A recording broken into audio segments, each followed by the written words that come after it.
Ever get that feeling like the world's kind of lost its marbles? You know, like rewarding the folks who just coast through life, while the ones who actually build and create, the real go-getters, get the short end of the stick. I bet a lot of you feel that way. And that, my friends, is the heart and soul of Ayn Rand's Atlas Shrugged. Today, we're diving deep into the movie trilogy that tried to bring that whole controversial world and philosophy to life on the big screen. We've got a podcast discussion breaking it all down, all three films, so get ready for a wild ride. What's so fascinating to me here is how they even attempted to, cram a 1,000-page philosophical epic into just a few hours of film. Yeah. It's a pretty daunting task, like trying to stuff an ocean into a teacup. We'll see if they actually manage to capture the true essence of Ayn Rand's Objectivism, her philosophy of, individualism and limited government, and that whole makers versus takers dynamic that she's so famous for. Okay, so let's unpack that a little bit. I mean, the podcast folks were actually pretty impressed with how closely the movies stuck to Rand's ideas, especially given how much they had to condense. Right. It's crazy. It's like trying to explain this whole philosophy that's all about rational self-interest and the power of the individual. And a philosophy that kind of rejects things like altruism and government handouts. Yeah. Explaining that in a way that actually makes sense to someone who's just watching a movie, that's not an easy thing to do. So are you saying they actually pulled it off, made Objectivism, watchable? To a surprising degree, yeah, actually, I think they did. One example they pointed to was the portrayal of Dagny Taggart and Hank Rearden, these industrialists who are basically like Atlas figures. They're holding up the world with their work ethic and their ingenuity. Well, the world's basically trying to kick their legs out from under them the whole time. Right. Like, the more they succeed, the more the system seems to try to punish them. Exactly. They're constantly battling regulations and dealing with envious competitors, facing a society that almost seems to resent their success, which is pure Ayn Rand right there. Okay, but hold on. What about this whole "who is John Galt" thing? The podcast kept mentioning that, but they were super cagey about revealing who he actually is. It's like the million-dollar question hanging over the whole trilogy. It is. It's the ultimate cliffhanger. And it's not just a plot device. It actually ties into Rand's whole philosophy. In a world that seems to punish achievement, where do those achievers go? Who inspires them? Who even understands their struggles? Who is John Galt becomes this rallying cry for the people who feel like they're carrying the weight of the world on their shoulders. Man, that's deep. It's like you start asking that question and you suddenly start questioning everything about the way the world works, the values we prioritize, all of it. Speaking of characters, the podcast hosts really got into some serious debate about the casting choices. Oh yeah, the actors chosen to bring these iconic figures to life. Yeah. Always a gamble with adaptations, isn't it? For sure. They have some interesting things to say about Taylor Schilling, who plays Dagny Taggart. Remember her from Orange is the New Black? Yeah, of course. But they felt like she didn't quite project that same kind of steely determination, that unwavering belief in her own judgment that makes Dagny such a compelling character in the book. Right. It's like Dagny is supposed to be this force of nature, and they felt like Schilling was a little too, I don't know, soft around the edges. Exactly. They were looking for that iron will. The kind of woman who could stare down a collapsing economy and say, I'll build something better. Okay, so maybe not a perfect fit for Dagny, but they were all about Grant Buller as Hank Rearden. Right. They even called him the embodiment of the hardworking, self-made man. Yeah, spot on.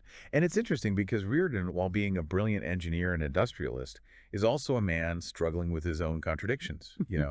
He believes in reason and logic and the power of the individual, but he's also deeply conflicted about his relationships and the moral compromises he has to make in a world that doesn't always play fair. So he's like the embodiment of that inner struggle between sticking to your principles and navigating the messy realities of the world.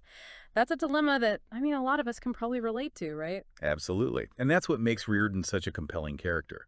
He's not just a cardboard cutout of an objectivist hero.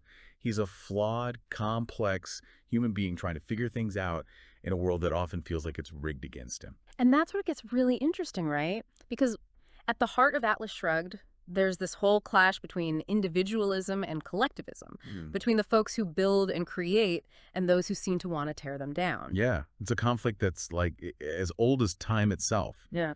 And in a world that's becoming, increasingly interconnected, increasingly reliant on global systems and collective action, it's a debate that's more relevant than ever. Totally. But here's the thing that the podcast hosts kept bringing up. The movies, especially the first two, had some serious budget constraints. Like, apparently, the special effects and pacing suffered because of it. Yeah, it makes sense. Imagine trying to capture the grandeur of a collapsing society, the epic scope of Rand's vision, on a shoestring budget. I mean, it's a recipe for disaster. And you're telling me these folks try to pull it off? That takes guts. So the big question is, did they succeed? Well, that's for you to decide. Hmm. But the podcast host raised a really valid point. Does the lack of polish, the sometimes, clunky execution, does that detract from the core message? Or can you look past the flaws and still get swept up in the power of Rand's ideas? That's a tough one. I guess it depends on how much you value, like, visual spectacle versus the intellectual meat of the story. Exactly. And that brings us back to the heart of this deep dive. Are the Atlas Shrugged movies worth watching, flaws and all? Are they a faithful representation of Rand's philosophy? And, most importantly, do they still resonate with us today in a world that's arguably even more complex than the one she imagined? Those are some big questions, and I have a feeling we're just scratching the surface here. It's interesting you mentioned like the complexity of the world that Rand imagined, because one of the things that really struck me about the podcast discussion was how the movies portray like the actual consequences of stifling innovation and individual achievement. It's not just an intellectual debate. It plays out in a very real, very dramatic way. Yeah, you're talking about that whole brain drain concept, right? Yeah. Where the brilliant minds, the creators, the entrepreneurs, they basically just disappear. Exactly. They go on strike. They refuse to like participate in a system that just doesn't value their contributions. Yeah. There's a pretty radical response, So right? it's definitely a statement. It's like, if you're going to punish us for our success, then fine, see how you do without us. But is it realistic? I mean, do people really operate that way? Well, that's where things get a little more nuanced. And that's where some of the like critiques of Rand's philosophy come in. The podcast host definitely brought up this point that real-world economies and societies aren't always as black and white as, as Rand sometimes portrays them. So it's not just a simple case of makers versus takers. There's more to it than that. A lot more, yeah. In reality, we're all interconnected. We rely on each other, on collaboration, on systems of support, even on some level of, like, government regulation to make sure things run smoothly. Okay, that makes sense. But doesn't Rand's whole philosophy kind of reject that whole government intervention thing? I mean, the movies seem to paint it as this, like, evil force that just gets in the way of progress. That's definitely the impression you get from the films, and it's definitely a point of contention for many of Rand's critics. They argue that her view of government is, like, overly simplistic, that it ignores the potential benefits of, regulation or social safety nets, collective action, things like that. So it's not as easy as just saying, like, all government is bad. No, not at all. It's a complex issue, with valid arguments on both sides. And while the Atlas Shrugged movies definitely present a particular viewpoint, they also, as the podcast host noted, they invite viewers to, engage with these questions and form their own conclusions. That's what I appreciate about a good deep dive. It's not about being spoon-fed answers. It's about exploring different perspectives, like wrestling with tough questions and coming to your own understanding. Speaking of tough questions, the podcast also talked about the ending of the trilogy and how it didn't quite pack the same punch as the book. Why do you think that is? Well, it's a challenge that a lot of adaptations face, especially when you're dealing with a story that's, as much about ideas as it is about plot and character. Translating those, like abstract philosophical concepts, into a visually compelling climax on screen. That's not an easy thing to do. No, it's like trying to capture the essence of a symphony in a single photograph, right? Yeah. You're bound to lose some of the nuance and the depth, the layering of emotions and ideas. Exactly. But even if the ending wasn't perfect, it still raises some important questions about the nature of utopia, the challenges of societal transformation, and the potential pitfalls of an ideology that kind of prioritizes individual freedom above all else. So you're saying even with the flaws, the Atlas Shrugged movies are still worth watching, that they have something to offer viewers today. Absolutely. I think they're a really thought-provoking exploration of some of the most fundamental questions about human nature, about society, and about the pursuit of happiness. They challenge us to think critically about the systems we live in, the values we prioritize, and the choices we make as individuals and as a collective. It's like they hold a mirror up to society. They force us to confront both the good and the bad, the inspiring and the unsettling aspects of our collective human experience. Precisely. A mirror that reflects not just who we are, but who we might become, depending on the path we choose to take.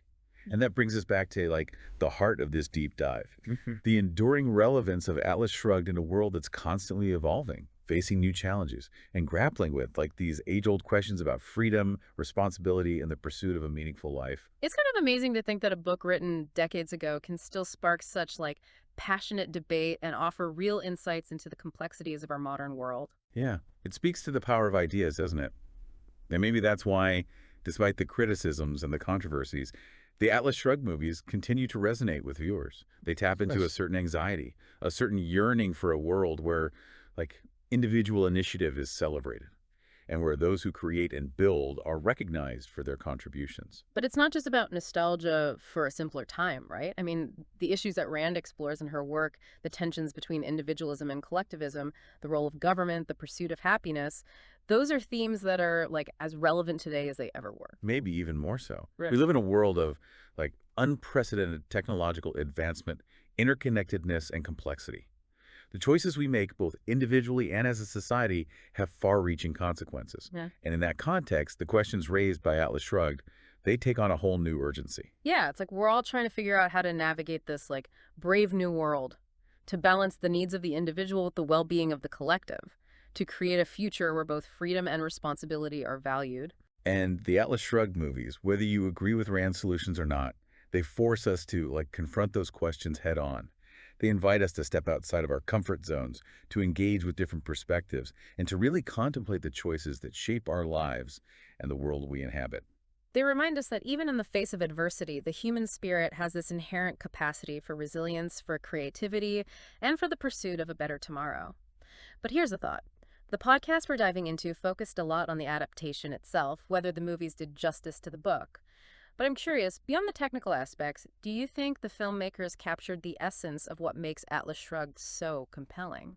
That's a great question. And it leads us right into the heart of the debate about, like, the film's merits. Let's explore that further. It feels like there's always this tension with adaptations, right? Like trying to stay true to the book, but also make a film that can, stand on its own 2 feet. Oh, absolutely. And that whole balancing act is something the podcast hosts, like, really wrestled with throughout their discussion.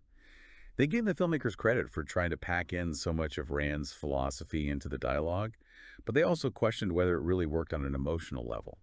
So it's like they nailed the intellectual arguments, but maybe missed the mark on making us feel something. Yeah, that's one way to put it. In the book, we really get inside the characters' heads. We experience their struggles, their triumphs, their moments of doubt, their moments of revelation. But in the films, we're limited to just what we see and hear on the screen. Makes sense. It's like you can tell me a character is, brilliant and driven, but if I don't see it in their actions, if I don't connect with their emotions, it's just words. Yeah, exactly. And that's where the casting choices become so crucial. The podcast hosts, like, really spent a lot of time dissecting the performances, particularly Taylor Schilling as Dagny and Grant Bowler as Hank Reardon. Right. They were kind of split on Schilling, weren't they? Like she's a talented actress, but they weren't totally convinced she captured Dagny's like essence. What did they say specifically? Their main critique was that Schilling just lacked that, like, steeliness, that uncompromising spirit that makes Dagny such a force to be reckoned with in the book. You know, she's supposed to be this brilliant businesswoman, this visionary leader who doesn't back down from a challenge, even when the whole world seems to be against her. And did they feel like Schilling conveyed that? Not entirely. They pointed to a few scenes where Dagny's supposed to be making these, like, really tough decisions, even ruthless decisions. And they felt like Schilling's portrayal just lacked that sense of, like, conviction. Okay, but they were all in on Grant Bowler as Hank Reardon, right? They seemed to think he, like, nailed it. Absolutely. They praised Bowler for capturing both Reardon's strength and his vulnerability. He's a man of action, a builder, someone who takes real pride in his work, but he's also wrestling with, moral dilemmas, the pressures of a society that doesn't always value what he brings to the table. He's the guy who's literally holding the world up, but also trying to figure out where he fits in, right? That's got to create some serious inner turmoil. Exactly. And the podcast hosts felt like Bowler conveyed that complexity, beautifully. He's not just this one-dimensional hero. He's a flawed, relatable character who embodies the struggles of anyone who's ever tried to, like, make a difference in a world that can be indifferent or even hostile to their efforts. It seems like he's really the heart and soul of the movies in a way. He's definitely a standout performance. But I think we can't ignore the elephant in the room. Yeah. The issue that kept coming up in the podcast discussion, the production value, the fact that these movies were made on a relatively small budget, especially the first two, that had a noticeable impact. Right. They talked about how the special effects and the pacing like really suffered. I mean, you're trying to depict a collapsing society, a world on the brink, and Yeah. you've got limited resources. That's got to be tough. It's a huge challenge. Yeah. And I think it's something that viewers need to like be aware of going in. These aren't big budget Hollywood blockbusters with dazzling special effects and seamless So editing. you're saying, like, manage your expectations. Don't go in expecting Avatar level visuals. Exactly. But here's the thing. Even with those limitations, the podcast hosts argue that the Atlas Shrugged movies still manage to, like, convey the core message, the power of Rand's ideas. They might not be perfect, but they spark important conversations. Mhm. And they challenge viewers to, really think critically about the world around them. But, like, they're not trying to spoon feed you the answers, Right. right? They're inviting you to engage with the questions, to wrestle with the dilemmas, to come to your own conclusions. And that's what makes a deep dive like this so fascinating, I think. We're not just passively consuming information. We're actively engaging with it, debating it, making it our own. Precisely. And whether you agree with, Rand's philosophy or not, there's no denying that she raises these really profound questions about human nature, about the role of government, about the values that shape our lives. So if someone came up to you and said, "Should I watch the Atlas Shrugged movies?" What would you say? I'd say go into it with an open mind.